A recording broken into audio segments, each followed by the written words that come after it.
What's up, everybody? Happy Sunday to you. Getting ready for the work week. And, it's funny. I have been slightly entertained by some of the conservative media back and forth, just because it's been revealing in a way. I can't say that Steven Crowder's approach to launching his own project was the most tactful. If you were talking about people who are supposed to be friends, obviously that is a tacky thing to do to friends. Now, here's the thing. Are you really friends? At some point, no matter how long you've known somebody, no matter, if you've coordinated with somebody, are you really friends? Are you really friends? Because when it comes down to business, friendship kind of goes out the door, and the business of sense for everybody in terms of, mutually beneficial agreements come into play, and so when you start talking about business, obviously friendships go out the window. Unfortunately, that is just life. You can kind of look at a bunch of factors and a bunch of case studies to suggest this. I mean, look at Dave and Buster's. I mean, those are obviously some situations where, they had to do a coin toss, to determine how that particular brand was going to be named, whose name was going to go first. So when it comes to business, friendship it gets a little gray, And so when I kind of assess this Steven Crowder thing, and, you hear all these people from Daily Wire, you hear all these people and they're like, oh, they're friends. Why would you do that to your friends? You're not looking really good. You betray your friend, you burn your bridges, so that you can set up your own thing. Right. And I'm curious, and that's why I planned on, tuning into Timcast tomorrow, because Steven Crowder is going to be on there so that he can explain himself a little bit more, because that is such a dogmatic move to make on people that you claim are your friends, right? I mean, that indicates that regardless if you have the label of friend, you are definitely not loyal. And I think that Steven Crowder needs to, be able to understand at what point did he break loyalty and friendship with the Daily Wire so that he could scheme on them basically for months and essentially embarrass them and have all their hosts coming out talking about how I'm not locked into a deal and I'm not in some deal that, I naively signed, which I don't believe that for everybody at the Daily Wire. And I think that's why they're the most pissed, is because some of them did sign 360 deals probably. And Jordan Peterson's daughter is, I was just listening to her, Michaela Peterson, listening to her podcast, and she was like, yeah, we kind of signed a 360 deal, and, we negotiated, and it took them 5 months. 5 months, right?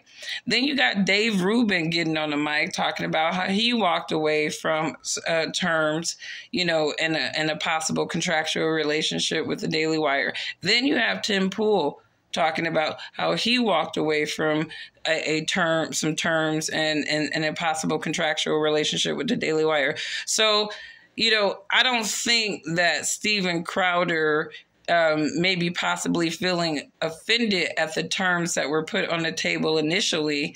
I don't think that is far off, you know what I mean? And maybe at that point he was thinking, man, screw friendship, right? When we talking about business, we talk about business, right? And, I listened to Jeremy Boring kind of talk about how, he broke down the contract, and, a lot of people seem to center on the fact that this was a $50 million deal. And how do you bitch about a $50 million deal? And, sometimes people will do things on principle, and sometimes principle is priceless. Dave Chappelle walked away from $50 million. Probably people thought he was crazy, right? But some people aren't governed by just the almighty dollar alone. Some people are governed by principle.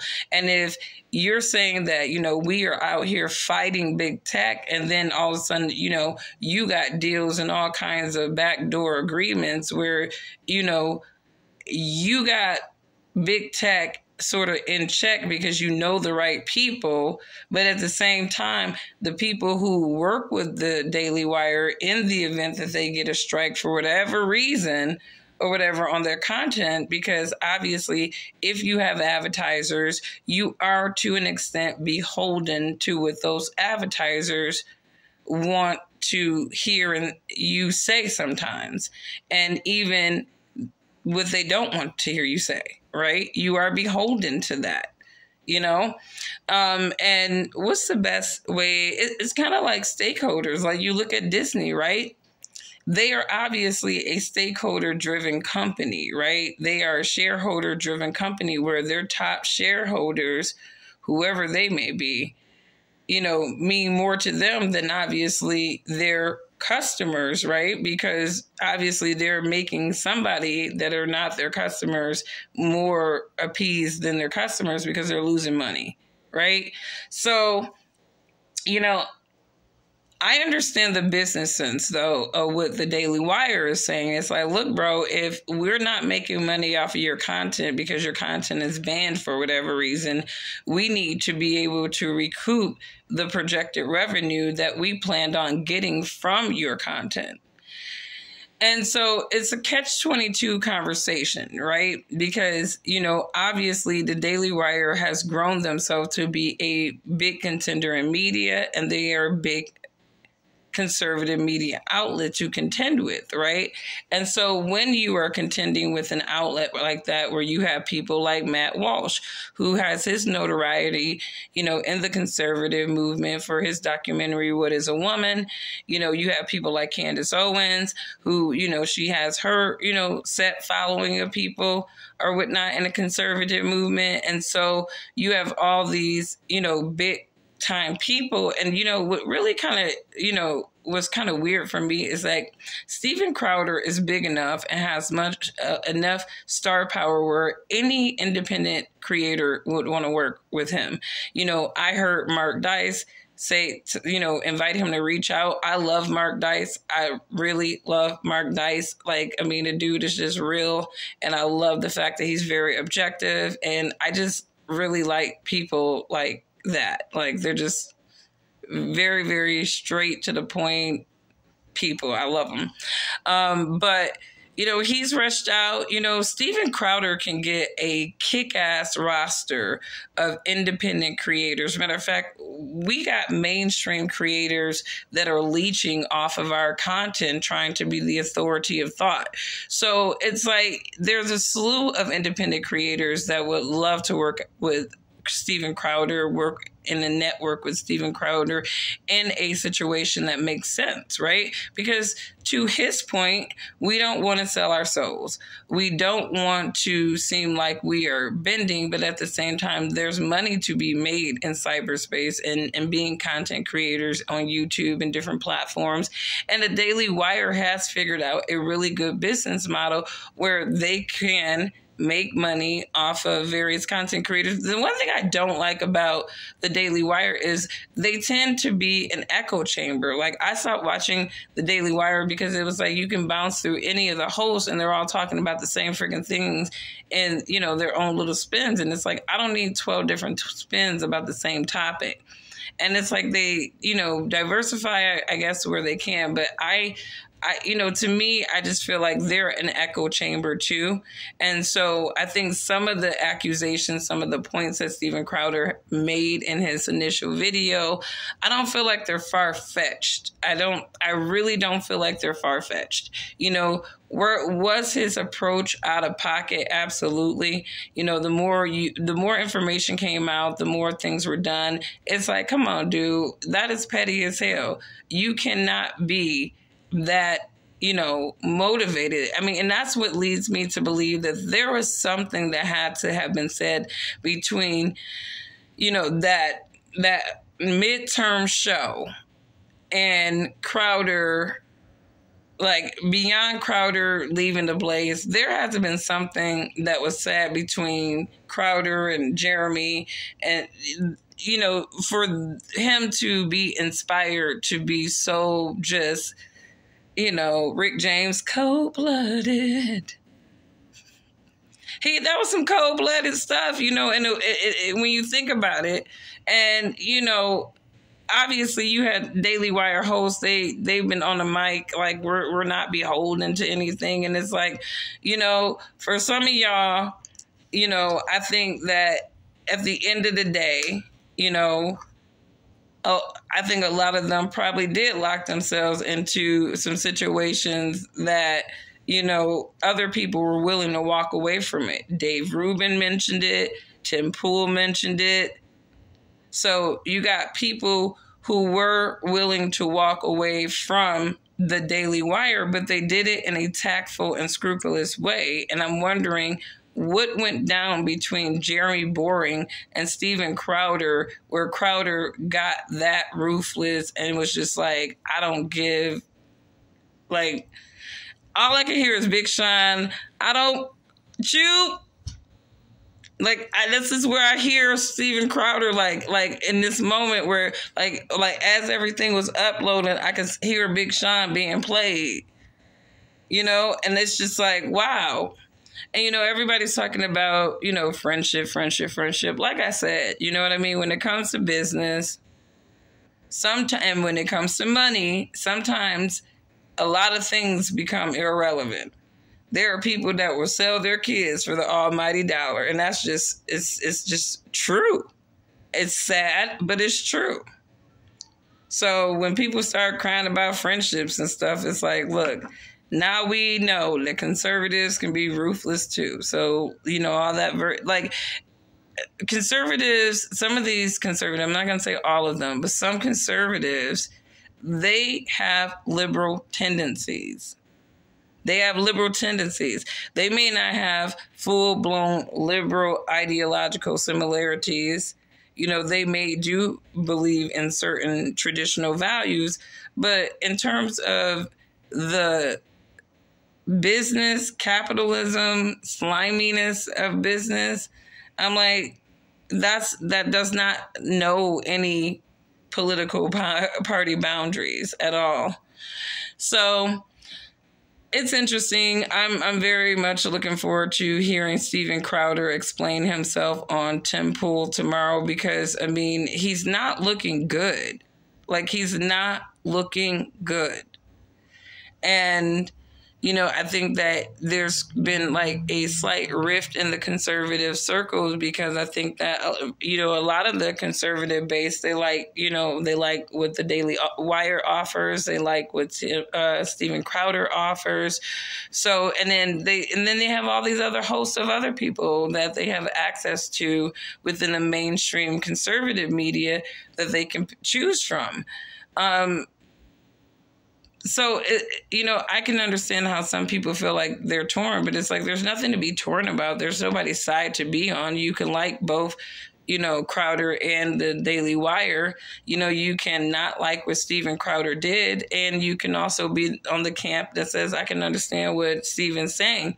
But I notice that, a lot of people who are sort of agreeing with Crowder are these independent content creators who like being independent. They want to be able to connect with people and work in a network where they could all make a little money off of their content as well. Because let's just face it, independent content creators aren't making millions. I don't make money off of my content at all, and I've had people suggest that to me, but I want to be able to make money off of my content in my own way. I want to feel like I have some sense of ownership to it. And sometimes you don't need a big time production, to to have good content that makes a difference in people's lives. I mean, I feel like I have some of the crappiest content, if you follow me on LinkedIn, I've said several times, my content is kind of Hemingway-esque because sometimes I will live edit my stuff. Like I'll post something just to get it done because I got to go and do something. And then I'm like live editing it throughout the day. I'm a very agile writer. So it's like, for me, it's like, I don't need a big time conglomerate corporate group to produce me. I just need a network of people and, maybe a good tech guy. I got to get with my guy, Victor, because he used to do all that stuff for me, and really maybe create a scenario where I'm making a good production. But the creativity, it's like, I feel like, again, a lot of these mainstream conservatives leech off of independent. They literally follow us. They don't want to give us love. They don't want to say that they follow us, but they follow our content, right? Because they need inspiration. They're not creative, right? They've been able to get their clout just by showboating and clout chasing and grifting. And I notice like people like Mark Dipes, he's not a grifter. Like I can listen to him all day because he's not on a grift. He's not talking on points that he's not telling people what they want to hear. He's not catering his message towards, the segment of his audience that's sending him the most super chats, right? A lot of these mainstream conservative commentators, they are doing that. Like they are beholden to the people that are paying them. And I mean, I get that, it makes business common sense to appease the people that are paying you, right, to create the content, right? But if I'm not being paid to create content, then I'm not being filtered and censored to some extent in what I say, right? And what is the cost of it? I'm not a rich content creator, right? But I feel a sense of freeness. And I think maybe that is some of the point that Steven Crowder is trying to make. But, even individuals recently have called him out on some contradictory points. So who knows? But I thought it was really interesting that, some of these Daily Wire people are coming out and they're like, upset and, and really I think some of that is because a lot of you guys signed deals that, you obviously felt like you couldn't level up by yourself, and other people who are on a more independent front and who felt like I'm going to bet on myself and walk away from this deal, they were smart enough to do that. Tim Pool, Dave Rubin, they are all on the mic talking about how they negotiated deals with Daily Wire and walked away from them, right? So I listen to people like Candace Owens, and it's like, you can talk about how you and your lawyers were like the master negotiators all you want to, but you are still beholden to that contract on several different levels. We are going to hear you read about 2 or 3 ads in between something that you're saying. You're going to stop everything you're saying to run an ad.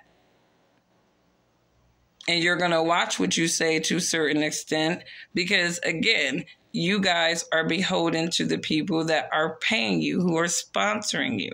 So, I think that what really shakes the Daily Wire is that, number one, Steven is supposed to be a friend. But number two, it kind of outed some of these big time conglomerate contracts and put a lot of people on warning, like, hey, watch what you do, because sometimes you'll get some attention, you'll get the clout, but at the same time, you are not going to have the autonomy.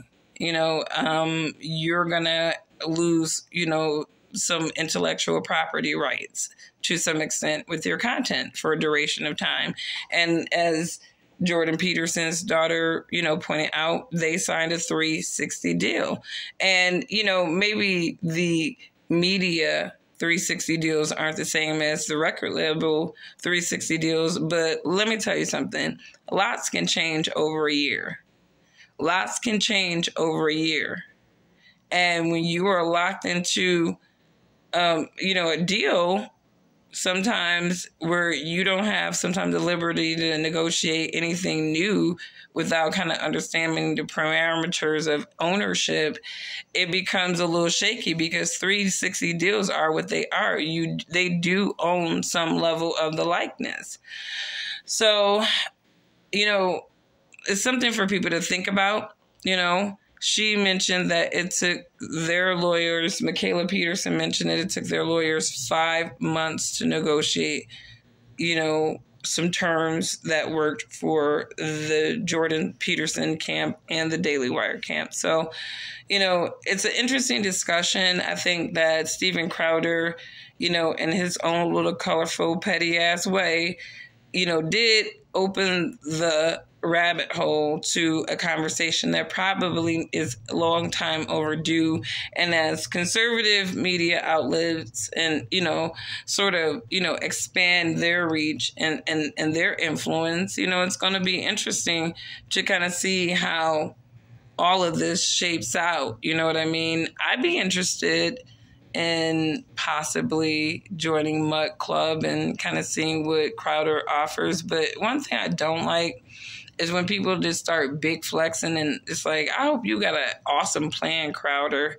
because you really did kind of you just put some big talk on the table, bro. You really did. You literally waged war with a group of people that you not so long ago collaborated with, like they did the midterm recap, and he had me cracking up, with his little Herschel Walker voice, like them demon babies, oh my God. He was like, I will rock with a demon baby. I will run off with a demon baby. It was so funny. That was funny. He had me cracking up. I think I was in tears. But that's a shame. What a shame. And I hope they actually can work that out. Work it out. I mean, because it just seems, but I don't even know how you can come back from some stuff like that. Like Steven Crowder literally had the audacity, like, guys, pick up the phone. Pick up the phone. It's like, why, Steven? So you can record us again? Nah, man, I'm not picking up the phone with your ass, like, ever. Like, literally, Steven Crowder should never plead for anybody to pick up the phone. Like, that was, like, the weirdest part. Like, guys, like, we've done this before. Just pick up the phone. It's like, you just recorded my man's. Why would he pick up the phone for you, Steven? I mean, honestly, why would anybody pick up the phone with you? It's like, don't you text me? Right? Like, text me. Like, are you recording this? Are you in the state of Texas right now? Because some states don't have the same recording laws. But man, how do you record somebody and then beg them to pick up the phone and talk to you, Steven Crowder? Now you're going to have to make sense on that part. Make sense. So anyways, what else have I not cared about that people keep asking me about? Harry and Meghan. Here's the thing, you ever hear that saying, once you go black, you'll never go back? I think that woman rocked that man's world, right? I think that Meghan Markle, older woman, she been in the game, she like 40, right? Peak sex drive time to go out and, get a younger dude that's, a couple of years younger, rock his world real quick and get his ass to marry you, right? So I think, sometimes, I did a video about like why white guys, date black women, and there's all kinds of reasons why, but like a lot of them, it's like, it's the excitement, it's the curiosity. And if that curiosity is met sometimes, it's kind of like, you ever heard the term pussy whipped? Like some of them get pussy whipped. And it's like, oh my God, I want to marry you. I want to give up my whole legacy. I want to give up the throne. It's like but she's like, no. I will still give you the good. No, don't give up your legacy though, because we about to be that deal. And he's just like, no, I want to run away from you and be married. Meghan like, hold up. No. Babe, No, so yeah, I think it was just like some crazy stuff. It's like, did Harry want to get out of that whole royal family situation? According to him, yes. And I would not be surprised if that was true. Like, I do feel like over the years, as I've kind of seen little inklets of Harry here and there, because I don't really follow them, but obviously you look at the news and they cover all kinds of stuff. But it was like, he looked like he would be the one that goes rogue. Like Harry always seemed like the royal that looked like he was going to go rogue, whereas William looked like that guy who was a traditionalist. It was almost like literally having one son that's a diehard Democrat liberal and the other one being a diehard conservative who is all about traditional values. And that's what I felt like you had with Harry and William. And because Harry had more of that liberal mindset, and what's going to be really messed up is that years down the line, Harry is going to regret these moments in his life that he created with Meghan Markle, because I don't necessarily believe that Meghan is sort of encouraging Harry. Maybe she is to, to the extent that some people claim, like it's all Meghan. It's like, I really believe that you have two people here that had their own agenda. Harry was literally, looking to be as offensive as he possibly could to his family and the woman that he married. I think it was very calculated that Harry ended up marrying somebody who was, light, bright, almost white, but could use the tag black. Okay? Because Meghan Markle is an ambiguous looking biracial person. Like, she could pass for almost anything, and that's just the truth. Black people weren't claiming her, and she was not claiming us until she got with Prince Harry and saw the benefit of Blackness, right? During a time where the World Economic Forum was like, come on, guys, let's turn up the racism in every single nation, all right? We need real time, and let's make Black people feel special. It's their time to shine. So we felt special in 2020. We got promoted to positions that, some of us didn't qualify for, but our Blackness got us there. Hey, that's what's up. Anyways, but, I think that, at the end of the day, Harry is still an old enough grown man to know that you don't out your family. You don't be sitting up there disrespecting your family. If you want to make a great escape from your family, do that, right? Do that. But don't sit there and say all of these weird and ridiculous things about your family because you feel like they've betrayed you because they did not want to accept your wife. I mean, I think at the heart of this, it's like, I feel like the royal family really was not trying to oblige Harry, right?